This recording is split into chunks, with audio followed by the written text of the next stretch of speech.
बात करेंगे नेपाल की जनता के आक्रोश की।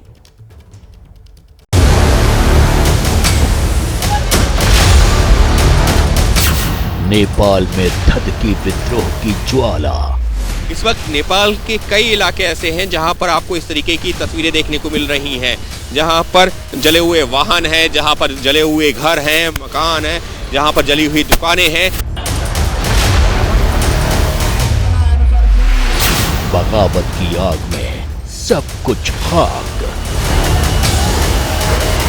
देखिए यहाँ पर कई बिल्डिंग्स, एक नहीं 3-4 बिल्डिंग्स ऐसी हैं जिसमें आग लगा दी गई है, जिसमें तोड़फोड़ हुई है और तोड़फोड़ इतनी ज़्यादा भयानक हुई है कि पूरी बिल्डिंगें जल करके खाक हो चुकी हैं।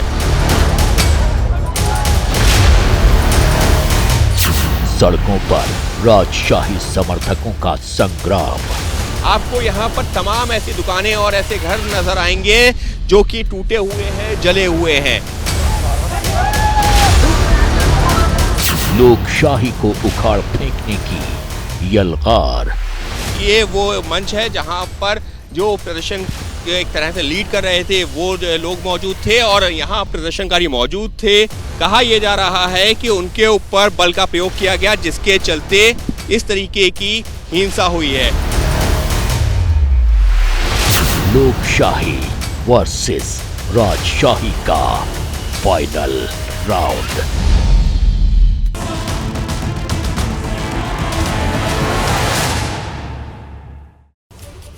सत्रह साल पहले नेपाल में लोकशाही कायम हुई। लंबे संघर्ष के बाद सत्ता की चाबी जनता के हाथों में आई, लेकिन जिन आकांक्षाओं को पूरा करने के लिए राजशाही को जनता ने उखाड़ फेंका, आज जनता उसी राजशाही की वापसी के लिए सड़कों पर उतर चुकी है।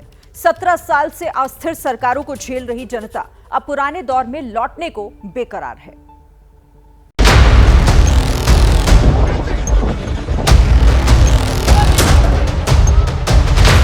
जगह काठमांडू, नेपाल। तारीख 28 मार्च 2025। पिकअप वैन का आधा हिस्सा आग की लपटों में है। धू धू कर जलती वैन आगे बढ़ रही है। कुछ लोग टायर के आगे पत्थर फेंककर वैन को रोकने की कोशिश कर रहे हैं, लेकिन विद्रोह की ये आग सब कुछ राख कर देने पर आमादा है। ऐसी एक नहीं कई गाड़ियों का हाल है। कतार में खड़ी गाड़ियां धू धू कर चल रही हैं। तस्वीरें नेपाल की राजधानी काठमांडू की हैं। 28 मार्च की ये धधकती तस्वीरें नेपाल में सत्ता के खिलाफ विद्रोह की गवाही है। नेपाल में राजशाही को वापस लाने का ऐलान है। प्रदर्शनकारियों ने जिन वाहनों को आग के हवाले किया वो जलकर राख हो चुके हैं, लेकिन इनकी तपिश अब भी नेपाल में सत्ता परिवर्तन की मांग को सुलगा रही है। नेपाल में मौजूद एबीपी न्यूज संवाददाता अंकित गुप्ता को सड़कों पर कई जगहों पर खाक हुए वाहन मिले। सब प्रदर्शनकारी यहाँ पर पहुंचे जो कि मांग ये कर रहे थे कि नेपाल को हिंदू राष्ट्र बनाया जाए और यहाँ पर राजा का शासन हो, और इसी बात का विरोध करते हुए जब उनके ऊपर जो पुलिस और प्रशासन ने रोका, उनको जो है तितर बितर करने की कोशिश की, तो वो उग्र हुए तो कुछ इस तरीके की तस्वीरें काठमांडू के तमाम इलाकों में देखने को मिल रही हैं। वाहन ही नहीं, प्रदर्शनकारियों ने निजी संपत्तियों को भी भारी नुकसान पहुंचाया। तस्वीरें देख सकते हैं कि किस तरह प्रदर्शनकारियों ने पूरी इमारत को ही आग के हवाले कर दिया। प्रदर्शनकारियों का आरोप है कि प्रदर्शन के दौरान सुरक्षा बलों ने इसी इमारत से उन पर आंसू गैस के गोले छोड़े थे। यहाँ पर कई बिल्डिंग्स, एक नहीं 3-4 बिल्डिंग्स ऐसी हैं जिसमें आग लगा दी गई है, जिसमें तोड़फोड़ हुई है और तोड़फोड़ इतनी ज़्यादा भयानक हुई है कि पूरी बिल्डिंगें जल करके खाक हो चुकी हैं। अभी भी वो तबाही के निशान यहाँ पर देखने को मिल रहे हैं। ये वो इलाका है जिसको हम कह सकते हैं एक तरह से केंद्र बना हुआ था शुक्रवार को जब हिंसा हुई है। नेपाल में हालात गृह युद्ध जैसे हो चुके हैं। आपके मन में सवाल होगा कि आखिर काठमांडू की सड़कों पर हालात क्यों बिगड़ रहे हैं। इसे समझने के लिए पहले इन तस्वीरों को देखिए। भीड़ ट्रैफिक पुलिस के बूथ की तरफ दौड़ती है। बूथ को गिराने के लिए जोर जोर से धक्का मारते हैं। प्रदर्शनकारियों की भीड़ के सामने बूथ सरेंडर कर धराशायी हो जाता है। बूथ को गिराने के बाद भीड़ जश्न मनाने लगती है, नाचने झूमने लगती है। दरअसल ये वो प्रदर्शनकारी हैं जो बीते कुछ महीनों से नेपाल में राजशाही की वापसी की मांग कर रहे हैं। इसी मांग को अंजाम तक पहुंचाने के लिए शुक्रवार को बड़ा प्रदर्शन हुआ। भारी संख्या में लोग सड़कों पर उतरे, हाथों में राजा आओ देश बचाओ के पोस्टर लहराने लगे। भ्रष्ट सरकार मुर्दाबाद और हमें राजशाही वापस चाहिए जैसे नारे गूंजने लगे।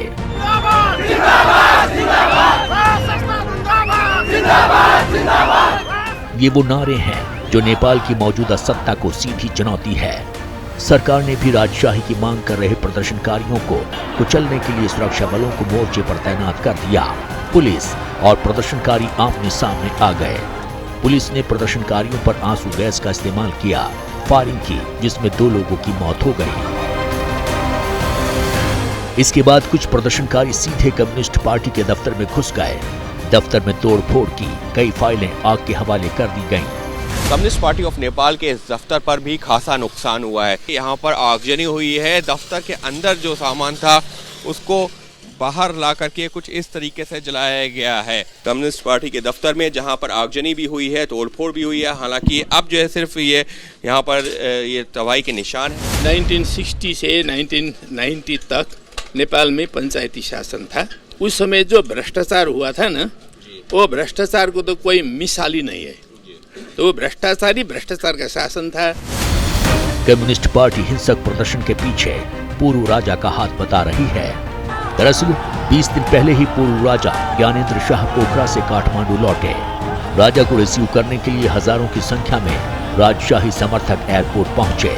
नेपाल की राजधानी में जाम जैसे हालात बन गए थे।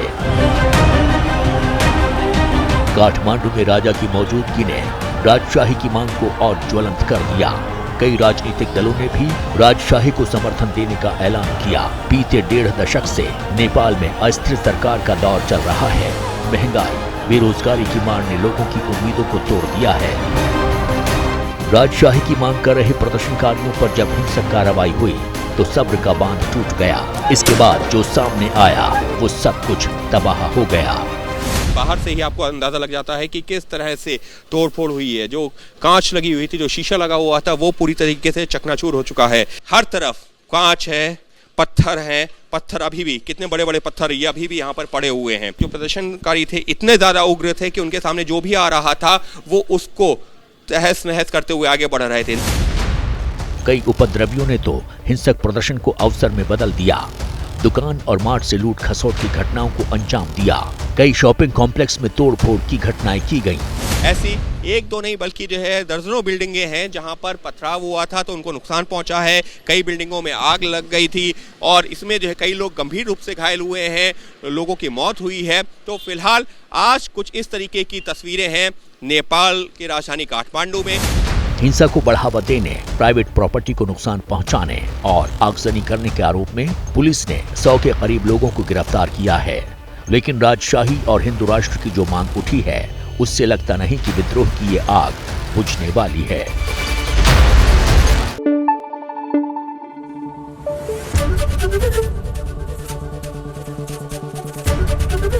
एबीपी न्यूज आपको रखे आगे।